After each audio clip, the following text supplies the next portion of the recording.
सितंबर से भारत की न्यायपालिका में एक नया अध्याय शुरू हो गया है। देश के 53वें मुख्य न्यायाधीश जस्टिस सूर्यकांत ने पद ग्रहण करते ही सुप्रीम कोर्ट की कार्यप्रणाली में ऐसे बड़े सुधार किए हैं जिनके प्रभाव न केवल कोर्ट की कार्यक्षमता पर पड़ेंगे बल्कि आम जनता, वकीलों, युवा, अधिवक्ताओं व न्याय के इंतजार में बैठे अनगिनत नागरिकों के लिए भी ये एक ऐतिहासिक बदलाव माना जा रहा है। भारत की अदालतों में दशकों से चला आ रहा तारीख पर तारीख वाला सिस्टम, अनावश्यक स्थगन, भारी मेंशनिंग, बेवजह की देरी और केसों में बढ़ती पेंडेंसी, इन सभी समस्याओं को जस्टिस सूर्यकांत ने लगभग युद्ध स्तर पर संबोधित किया है। उनकी दृष्टि साफ है कि कोर्ट को अनावश्यक बोझ से मुक्त करना, प्रक्रिया को तेज और पारदर्शी बनाना और न्यायिक व्यवस्था को जनता के लिए ज्यादा सुलभ तथा प्रभावी बनाना। जस्टिस सूर्यकांत द्वारा जारी किए गए 4 बड़े आदेशों ने कानूनी बिरादरी को चौंका दिया है। अधिवक्ता वर्ग के बीच हलचल है, लेकिन साथ ही एक सकारात्मक उम्मीद भी दिखाई दे रही है कि इन कदमों से लंबे समय से चली आ रही जटिलताओं का समाधान मिलेगा। सुप्रीम कोर्ट की कार्यप्रणाली में शायद दशकों बाद इतनी तीव्रता से बदलाव देखने को मिला है। यही कारण है कि वकीलों के बीच जहां चर्चा है, वहीं आम जनता में इन सुधारों का स्वागत भी हो रहा है, क्योंकि भारतीय न्यायपालिका की सबसे बड़ी समस्या कब तक फैसला आएगा अब सीधे सीधे सुधरने की दिशा में बढ़ रही है। तो वहीं सबसे पहले बात मेंशनिंग सिस्टम की सुधार की। मेंशनिंग का उद्देश्य अदालत के सामने उस मामले को तुरंत सूचीबद्ध करना होता है जिसमें अर्जेंसी हो, जैसे गिरफ्तारी का खतरा, किसी की स्वतंत्रता पर तत्काल चोट पहुंचने का डर, हैबियस कॉर्पस, मृत्युदंड, अत्यंत आवश्यक अंतरिम राहत या संपत्ति के जबरन कब्जे जैसी परिस्थितियां। लेकिन सालों से मेंशनिंग की प्रक्रिया अपने मूल उद्देश्य से भटक चुकी थी। वरिष्ठ अधिवक्ताओं के प्रभाव, भीड़, दबाव और प्रतिष्ठा दिखाने की प्रवृत्ति के कारण युवा अधिवक्ताओं को मौका नहीं मिल पा रहा था। कई बार गैर जरूरी मामलों की मेंशनिंग से कोर्ट का कीमती समय बेकार चला जाता था। जस्टिस सूर्यकांत ने इसी व्यवस्था पर करारा प्रहार करते हुए कहा था, मेंशनिंग का मतलब अदालत पर दबाव बनाना नहीं है। यही कारण है कि उन्होंने मेंशनिंग को ऑटोमेटिक बनाने का बड़ा निर्णय लिया है। अब केवल वही मामले तुरंत सूचीबद्ध होंगे जिनमें वास्तविक और गंभीर अर्जेंसी होगी, जैसे नियमित जमानत, अग्रिम जमानत, जमानत रद्द करने की याचिकाएं, घर दुकान गिराने या बेदखली जैसी कार्रवाइयां, हैबियस कॉर्पस यानी किसी व्यक्ति को अदालत के सामने तुरंत पेश करने का आदेश, मृत्यु दंड से जुड़े मामले, व्यक्तिगत स्वतंत्रता से संबंधित याचिकाएं और कब्जे के विवाद जहां जान माल का सीधा खतरा हो। इन मामलों को कामकाजी दिनों के भीतर स्वतः सूचीबद्ध किया जाएगा। इससे न केवल समय बचेगा बल्कि अत्यावश्यक मामलों को प्राथमिकता भी मिल सकेगी। तो वहीं दूसरा बड़ा बदलाव वरिष्ठ और युवा वकीलों के बीच अफसरों के असंतुलन को खत्म करने की दिशा में है।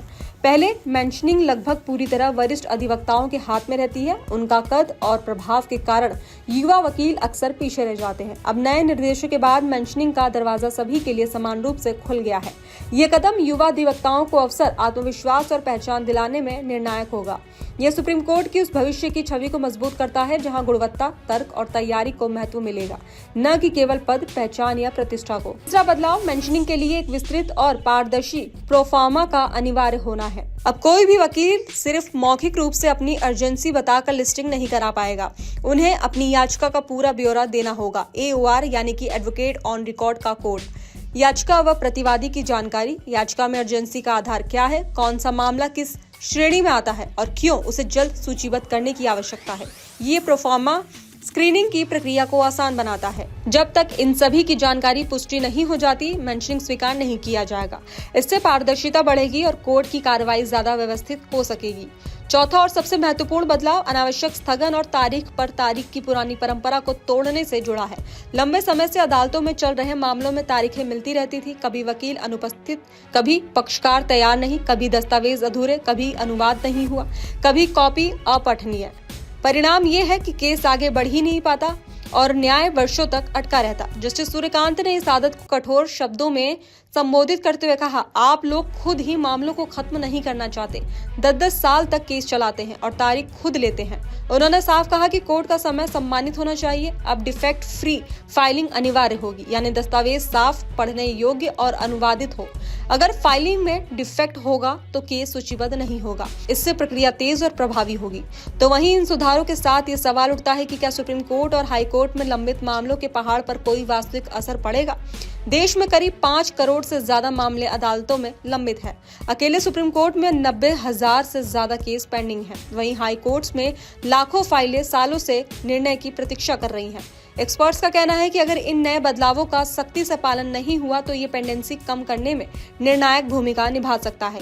जब कोर्ट गैर जरूरी प्रक्रियाओं में समय नहीं गंवाएगी, जब डिफेक्ट फ्री फाइलिंग होगी और जब अर्जेंट केस स्वतः लिस्ट होंगे तो सुस्ती हटेगी और गति बढ़ेगी। तो वहीं जस्टिस सूर्यकांत अपनी निर्णायक शैली, तेज फैसले और संवेदनशील दृष्टिकोण के लिए पहले ही प्रसिद्ध रहे हैं। पंजाब और हरियाणा हाईकोर्ट की फुल बेंच में रहते हुए उन्होंने 2017 में गुरमीत राम रहीम प्रकरण से जुड़े हिंसक घटनाओं पर कड़ा रुख अपनाया था और डेरा सच्चा सौदा को खाली कराने का आदेश दिया था। सुप्रीम कोर्ट में आने के बाद उन्होंने औपनिवेशिक राजद्रोह कानून को स्थगित करने वाला ऐतिहासिक फैसला देने वाली बेंच में महत्वपूर्ण भूमिका निभाई, जिसमें स्पष्ट कहा गया था कि समीक्षा पूरी होने तक इस कानून के तहत कोई नई एफआईआर दर्ज नहीं की जाएगी। यही नहीं, बार एसोसिएशंस में महिलाओं के लिए 1/3 आरक्षण सुनिश्चित करने का भी श्रेय उन्हें जाता है। भारतीय न्यायपालिका में लैंगिक समानता की दिशा में यह अत्यंत महत्वपूर्ण कदम था। तो वहीं जस्टिस सूर्यकांत पेगासस जासूसी विवाद की बेंच का भी हिस्सा रहे।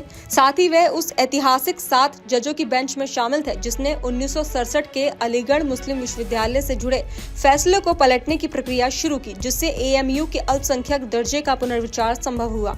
एक ऐसा प्रश्न जो भारत के संविधान, शिक्षा प्रणाली और अल्पसंख्यक अधिकारों से गहराई से जुड़ा है। तो वहीं अब जब वे देश के मुख्य न्यायाधीश बन चुके हैं, उनकी प्राथमिकता स्पष्ट है: न्यायिक व्यवस्था में पारदर्शिता, गति और व्यवस्था स्थापित करना। उनके द्वारा शुरू किए गए सुधार भविष्य में सुप्रीम कोर्ट की तस्वीर बदल सकते हैं। ये देखना दिलचस्प होगा कि आने वाले महीनों में सुप्रीम कोर्ट की दक्षता, केस निपटान और न्याय प्रदान करने की गति में कितना सुधार आता है। लेकिन इतना तो तय है कि जस्टिस सूर्यकांत ने इस देश की न्यायपालिका को हिलाने वाली शुरुआत कर दी है और इस बदलाव का असर आने वाले सालों तक महसूस किया जाएगा।